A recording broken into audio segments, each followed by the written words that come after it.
ನಮಸ್ಕಾರ, ಆದಾಬ್, ಜೈ ಭೀಮ್. ನಾನು ನಿಮ್ಮ ಭಾಗ್ಯನಾರಾಯಣ ಬೊಗ್ಗವರಪು. ನೀವು ನೋಡ್ತಾ ಇದ್ದೀರಿ ಸುದ್ದಿ ಸರ್ಕಲ್. ಫೆಬ್ರವರಿ 28ನೇ ತಾರೀಕು ಕ್ರೂರಿ ಅಮೆರಿಕ ಮತ್ತು ಇಸ್ರೇಲು ಸೇರಿಸ್ಕೊಳ್ಳಬಹುದು.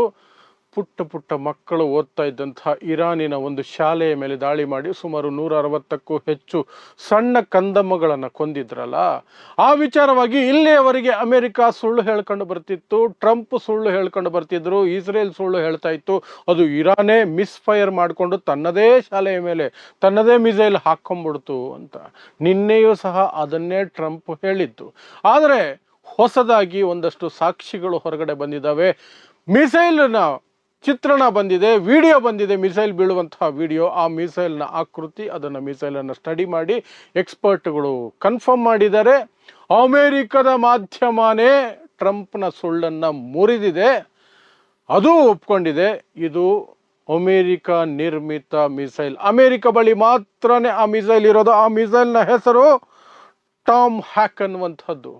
ಟಾಮ್ ಹ್ಯಾಕ್ ಅನ್ನುವಂಥ ಕ್ರೂಸ್ ಮಿಸೈಲ್ ಅದು ಇರುವಂಥದ್ದು ಕೇವಲ ಮತ್ತು ಕೇವಲ ಅಮೇರಿಕ ಬಳಿ ಮಾತ್ರ. ಹಾಗಾಗಿ ಅಮೇರಿಕಾನೇ ಆ ಶಾಲೆಯ ಮೇಲೆ ದಾಳಿ ಮಾಡಿರೋದು ಅಂತ ಅಮೇರಿಕದ ಮಾಧ್ಯಮಗಳು ಕನ್ಫರ್ಮ್ ಮಾಡ್ತಿದ್ದಾವೆ, ಎಕ್ಸ್ಪರ್ಟ್ಗಳು ಕನ್ಫರ್ಮ್ ಮಾಡ್ತಿದ್ದಾರೆ. ಸೊ ಏನಿದು ಘಟನೆ ಮತ್ತು ಈ ಮನ ಕಲುಕುವ ಘಟನೆಗೆಯನ್ನು ಇಲ್ಲಿಯವರೆಗೆ ಸುಳ್ಳಲ್ಲೇ ಮುಚ್ಚಿ ಹಾಕಲು ಪ್ರಯತ್ನ ಮಾಡ್ತಿರುವಂತಹ ನೀಚಾತಿ ನೀಚ ಅಮೇರಿಕ ಮತ್ತು ಇಸ್ರೇಲ್ ಏನೆಲ್ಲ ಸುಳ್ಳುಗಳನ್ನು ಹೇಳ್ಕೊಂಡು ಬರ್ತು ಮತ್ತು ಈಗ ಈ ವಿಚಾರ ಹೊರಗಡೆ ಬಂದಿದೆಯಲ್ಲ, ಅದರ ಕುರಿತಾಗಿ ಒಂದಷ್ಟು ವಿಶ್ಲೇಷಣೆಯನ್ನು ನಿಮ್ಮ ಮುಂದೆ ಇಡೋ ಪ್ರಯತ್ನವನ್ನು ಮಾಡ್ತೀನಿ. ಸೊ ಫೆಬ್ರವರಿ 28ನೇ ತಾರೀಕು ಆರಂಭ ಆಯಿತು. ಏನು? ಇಸ್ರೇಲ್ ಮತ್ತು ಅಮೇರಿಕ ಇರಾನ್ ಮೇಲೆ ದಾಳಿ ಮಾಡ್ತು, ಮೋಸದಿಂದ ದಾಳಿ ಮಾಡ್ತು ಅಂತಲೇ ನಾನು ಹೇಳ್ತೀನಿ. ಯಾಕಂದರೆ ಒಂದು ಕಡೆ ಸ್ವಿಟ್ಜರ್ಲ್ಯಾಂಡಲ್ಲಿ ಕೂತ್ಕೊಂಡು ಮಾತುಕತೆ ನಡೀತಾ ಇತ್ತು. ಮಾತುಕತೆಯ ನಡುವೆ ಇನ್ನೂ ಒಂದು ವಾರ ಗಡುವಿದೆ ಅಂತ ಟ್ರಂಪ್ ಹೇಳಿದ ಮೇಲೆ 2-3 ದಿನಗಳ ಅಂತರದಲ್ಲೇ ಯಾಮಾರಿಸಿ ದಾಳಿಯನ್ನು ಆರಂಭಿಸಿದ್ರು. ಮೊದಲನೇ ದಿನನೇ ಮೊದಲ ದಾಳಿಯಲ್ಲೇನೆ ಅಲ್ಲಿನ ಸರ್ವೋಚ್ಚ ನಾಯಕ ಅಲಿ ಖಾಮಿನಿ ಅವರನ್ನು ಹತ್ಯೆ ಮಾಡಿದ್ರು. ಅವತ್ತೇ ಇನ್ನೊಂದು ಕ್ರೂರಾತಿ ಕ್ರೂರ ಕೃತ್ಯವನ್ನು ಮಾಡಿದ್ರು.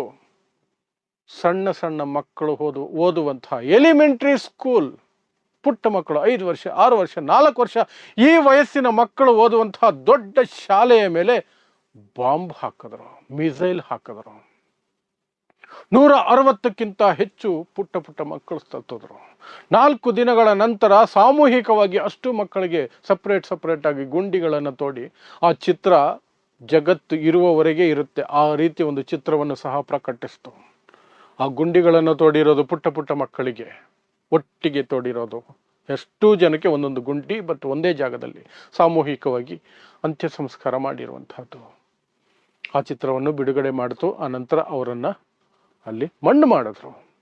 ಆದರೆ ಆವತ್ತಿನಿಂದ ಇರಾನ್ ಹೇಳ್ಕೊಂಡೇ ಬರ್ತಿರುವಂಥದ್ದು, ಇದು ಅಮೇರಿಕ ಮಾಡಿದ ದಾಳಿ, ಇಸ್ರೇಲ್ ಮತ್ತು ಅಮೇರಿಕ ಇಂತಹ ನೀಚ ಕೃತ್ಯವನ್ನು ಮಾಡಿದೆ, ಸಣ್ಣ ಸಣ್ಣ ಮಕ್ಕಳನ್ನು ಕೊಂದಿದೆ ಅಂತ. ಆದರೆ ಅಮೇರಿಕ ಮತ್ತು ಇಸ್ರೇಲ್ ಎರಡೂ ಸಹ ನಿರಾಕರಿಸ್ಕೊಂಡೇ ಬಂದರು. ನಿನ್ನೆಯವರೆಗೂ ಸಹ ನಿರಾಕರಿಸಿದ್ರು. ನಿನ್ನೆನೂ ಟ್ರಂಪ್ದ ಹೇಳಿಕೆ ಬಂದಿದ್ದು, ನಾವು ಹಾಕಿಲ್ಲ ಬಾಂಬ್. ಅದು ಆ್ಯಕ್ಚುಲಿ ಏನಾಯಿತು ಅಂದರೆ, ಇರಾನು ಇಸ್ರೇಲ್ ಮೇಲೆ ಬಾಂಬ್ ಹಾಕೋಕ್ಕೆ ಹೋಗಿ ಮಿಸ್ಫೈರ್ ಆಗಿ ತನ್ನದೇ ದೇಶದ ಒಳಗೆ ಬಿತ್ತು, ಅದು ಶಾಲೆ ಮೇಲೆ ಬಿತ್ತು. ತನ್ನದೇ ದೇಶದ ಮಕ್ಕಳನ್ನು ಇರಾನೇ ಕೊಂದುಕೊಂಡಿದೆ ಅಂತ ಸುಳ್ಳು ಸುಳ್ಳು ಸುಳ್ಳು ಸುಳ್ಳು ಹೇಳ್ಕೊಂಡು ಬಂದರು ಟ್ರಂಪ್. ಈ ಕಡೆ ಇಸ್ರೇಲ್ದು ಅದೇ ಗೋಳು, ಅದೇ ಪಾಠ, ಇಬ್ಬರದು ಒಂದೇ ಪಾಠ. ಇರಾನೇ ತನ್ನ ಪ್ರಜೆಗಳನ್ನು ಕೊಂದಿರೋದು, ತನ್ನ ಮಕ್ಕಳನ್ನು ಕೊಂದಿರೋದು, ನಾವು ಹಾಕಿಲ್ಲ ಅಂತ. ಆದರೆ ದಿಢೀರಂತ ಒಂದು ವಿಡಿಯೋ ಬಂತು. ಆ ಮಿಸೈಲು ಶಾಲೆಯ ಮೇಲೆ ಬೀಳ್ತಾ ಇರುವಂತಹ ವಿಡಿಯೋ ಬಂದುಬಿಡ್ತು. ಆ ವಿಡಿಯೋ ಆಧಾರದ ಮೇಲೆ ವಾರ್ ಎಕ್ಸ್ಪರ್ಟ್ಗಳು, ಮಿಸೈಲ್ ಎಕ್ಸ್ಪರ್ಟ್ಗಳು ಮೊದಲಿಗೆ ಪ್ರತಿಕ್ರಿಯೆಯನ್ನು ಕೊಟ್ಟರು. ಅವರು ಕನ್ಫರ್ಮ್ ಮಾಡಿದ್ರು, ಇದು ಅಮೇರಿಕದ ಮಿಸೈಲ್, ಇದು ಟಾಮ್ ಹಾಕ್ ಅನ್ನುವಂತಹ ಕ್ರೂಸ್ ಮಿಸೈಲ್. ಆ ಟಾಮ್ ಹಾಕ್ ಕ್ರೂಸ್ ಮಿಸೈಲ್ ಅವೈಲೇಬಲ್ ಇರೋದು ಕೇವಲ ಮತ್ತು ಕೇವಲ ಅಮೇರಿಕ ಬಳಿ ಮಾತ್ರ, ಬೇರೆ ಯಾರ ಹತ್ರ ಇಲ್ಲ ಜಗತ್ತಲ್ಲಿ. ಆ ಮಿಸೈಲೇ ಬಿದ್ದಿರೋದಿಲ್ಲ ಅಂತ. ಆ ನಂತರ ಅಮೇರಿಕ ಮಾಧ್ಯಮಗಳು ಸಹ ತಮ್ಮದೇ ರೀತಿ ರಿಸರ್ಚ್ ಮಾಡಿ ಅವು ಸಹ ಸುದ್ದಿಯನ್ನು ಪ್ರಕಟಿಸಿಬಿಟ್ರು. ಸಣ್ಣ ಸಣ್ಣ ಮಾಧ್ಯಮ ಅಲ್ಲ, CNN, NYT, ಗಾರ್ಡಿಯನ್, AP ಎಲ್ಲ ಮಾಧ್ಯಮಗಳು ಪ್ರಕಟಿಸಿದ್ವು, ಪತ್ರಿಕೆಗಳು ಪ್ರಕಟಿಸಿತು, TV ಚಾನೆಲ್ಗಳು ಸುದ್ದಿಯನ್ನು ಪ್ರಕಟಿಸಿದ್ವು. ಎಸ್, ಅದು ನಮ್ಮ ದೇಶದ ಬಾಂಬ್, ನಮ್ಮ ದೇಶದ ಮಿಸೈಲ್, ಟಾಮ್ ಹಾಕ್ ಅನ್ನುವಂತಹ ಕ್ರೂಸ್ ಮಿಸೈಲ್, ಅದು ನಮ್ಮದೇ, ಅಮೇರಿಕಾದೇ, ಅದು ನಾವೇ ಆ ಮಕ್ಕಳನ್ನು ಕೊಂದಿರೋದು ಅಂತ ಮಾಧ್ಯಮಗಳು ಹೇಳ್ತು. ಮಾಧ್ಯಮಗಳು ಹೇಳೋದಕ್ಕೆ ಕೆಲವೇ ಕ್ಷಣಗಳ ಹಿಂದೆಯೂ ಸಹ ಡೊನಾಲ್ಡ್ ಟ್ರಂಪ್ ಅದೇ ಸುಳ್ಳನ್ನು ಪುನರಾವರ್ತನೆ. ಯಾಕಂದ್ರೆ ಇವ್ರ ಮಕ್ಕಳು ನೆಮ್ಮದಿಯಾಗಿ ಸ್ವಿಮ್ಮಿಂಗ್ ಪೂಲ್ಗಳಲ್ಲಿ ಹುಡುಗಿರ ಜೊತೆಯಲ್ಲಿ ಬೆತ್ತಲೆ ಈಜೋಡ್ಕೊಂಡಿರ್ತಾರಲ್ಲ, ಹಾಗಾಗಿ ಇವ್ರಿಗೆ ಆ ನೋವು ಗೊತ್ತಾಗಲ್ಲ. ಇವ್ರ ಮಕ್ಕಳ ಮೇಲೆ ಮಿಸೈಲ್ ಹಾಕಿ ತುಂಡು ಮಾಡಿದಾಗ, ಆ ನೆತನ್ಯಾಹು ಅನ್ನುವವನ ಮೇಲೆ ಬಾಂಬ್ ಹಾಕಿ ತುಂಡು ಮಾಡಿದಾಗ, ಅವನ ವಂಶವನ್ನ ತುಂಡು ಮಾಡಿದಾಗ ಯಾವುದಾದ್ರೂ ಬಾಂಬ್ ಬಿದ್ದು ಆಗ ಇವ್ರಿಗೆ ಜ್ಞಾನೋದಯ ಆಗುತ್ತೋ ಏನೋ ಗೊತ್ತಿಲ್ಲ, ಆಗಲ್ವೋ ಏನೋ ಗೊತ್ತಿಲ್ಲ. ಒಟ್ಟಿನಲ್ಲಿ ಕಂಡವರ ಮಕ್ಕಳು, ಅದರಲ್ಲೂ ಬಡ ದೇಶಗಳ ಮಕ್ಕಳು ಸತ್ರೆ ಇವ್ರಿಗೇನು ಅನ್ಸೋದೇ ಇಲ್ಲ. ಅದರಲ್ಲೂ ಆ ಕ್ರೂರಿ ನರಹಂತಕ ನೆತನ್ಯಾಹುಗೆ ಏನೂ ಅನ್ಸೋದಿಲ್ಲ. ಯಾಕಂದ್ರೆ ಅವನು ಇಲ್ಲಿಯವರೆಗೆ ಸುಮಾರು 1 ಲಕ್ಷದವರೆಗೆ ಅವನ ಆಡಳಿತದ ಇಡೀ ಅವಧಿಯನ್ನು ತೆಗೆದುಕೊಂಡ್ರೆ, ಇಷ್ಟು ವರ್ಷಗಳಲ್ಲಿ 1 ಲಕ್ಷದವರೆಗೆ ಮಕ್ಕಳನ್ನೇ ಕೊಂದಿರ್ತಾನೆ. ಅಂತಹ ಕ್ರೂರಿ ಅವನು.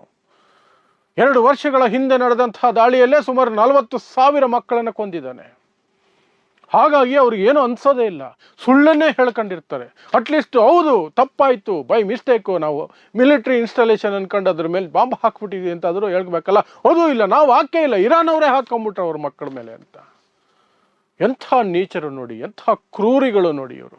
ಪುಟ್ಟ ಮಕ್ಕಳು, 4 ವರ್ಷ, 3 ವರ್ಷ, 5 ವರ್ಷ, 6 ವರ್ಷ. ಆ ಮಕ್ಕಳು ಏನು ಮಾಡಿದ್ರು ಅವ್ರಿಗೆ? ಇಂತಹ ನೀಚತರದಲ್ಲೇ ಈ ಎರಡು ದೇಶಗಳು ಬದುಕೋದು. ಬಟ್ ಒಟ್ಟಾರೆಯಾಗಿ ಅವರೇ ಮಾಡಿದ್ದು ಹೊಲ್ಕ ಕೆಲಸ ಅನ್ನೋದನ್ನ ಅವರದೇ ಮಾಧ್ಯಮಗಳು, ಅಮೆರಿಕದ ಮಾಧ್ಯಮಗಳೇ ಕನ್ಫರ್ಮ್ ಮಾಡಿದ್ದಾವೆ. ಈಗ ಅಮೆರಿಕ ಮಾಧ್ಯಮಗಳು, ಎಕ್ಸ್ಪರ್ಟ್ಗಳು ಎಲ್ಲರೂ ಕನ್ಫರ್ಮ್ ಮಾಡಿದ್ದಾರೆ. ಇನ್ನು ಮೇಲೂ ಟ್ರಂಪ್ ಸುಳ್ಳು ಹೇಳ್ಕೊಂಡು ಓಡಾಡಿದ್ರೆ ಅವನಷ್ಟು ನೀಚ ಕ್ರೂರಿ ಇನ್ನಿರ್ಲಿಕ್ಕಿಲ್ಲ. ಹಿಟ್ಲರ್ನನ್ನು ಮೀರಿಸುವ ಕ್ರೂರತ್ವ ಆಗತ್ತೆ. ಈಗಲಾದರೂ ಅಟ್ಲೀಸ್ಟ್ ಓಕೆ, ಏನೋ ತಪ್ಪಾಯಿತು ಅಂದ್ಕೊಂಡ್ರೆ ಸರಿ. ಇಲ್ಲ, ನಾವು ಹಾಕೇ ಇಲ್ಲ, ನಾನು ಭಾರಿ ಸಾಚ ಅಂತ ಓಡಾಡ್ಕೊಂಡಿದ್ರೆ ಈ ರೀತಿನೇ ಅರ್ಥ ಮಾಡ್ಕೊಳ್ಬೇಕು. ಇವೆಲ್ಲ ಹೊಟ್ಟೆಗೆ ಅನ್ನ ತಿನ್ನಲ್ಲ ಇವು ಅಂತ ಅಷ್ಟೆ. ಸೊ ಇದಿಷ್ಟು ಇರಾನಲ್ಲಿ ನಡೆದಂತಹ ಫೆಬ್ರವರಿ 28ನೇ ತಾರೀಕು ಮಕ್ಕಳ ನರಹತ್ಯೆ ಇತ್ತಲ್ಲ, 160ಕ್ಕೂ ಹೆಚ್ಚು ಪುಟ್ಟ ಮಕ್ಕಳ ನರಹತ್ಯೆ, ಅದರ ಕುರಿತಾಗಿ ಅಮೆರಿಕನೇ ಹಾಕಿರೋದು ಅಂತ ಬರ್ತಿರುವಂತಹ ಸಾಕ್ಷ್ಯ ವಿಡಿಯೋ ಮತ್ತು ಎಕ್ಸ್ಪರ್ಟ್ಗಳ ಒಪಿನಿಯನು, ಸುದ್ದಿ ಮಾಧ್ಯಮಗಳ ಕನ್ಫರ್ಮೇಷನು ಅಷ್ಟೇ.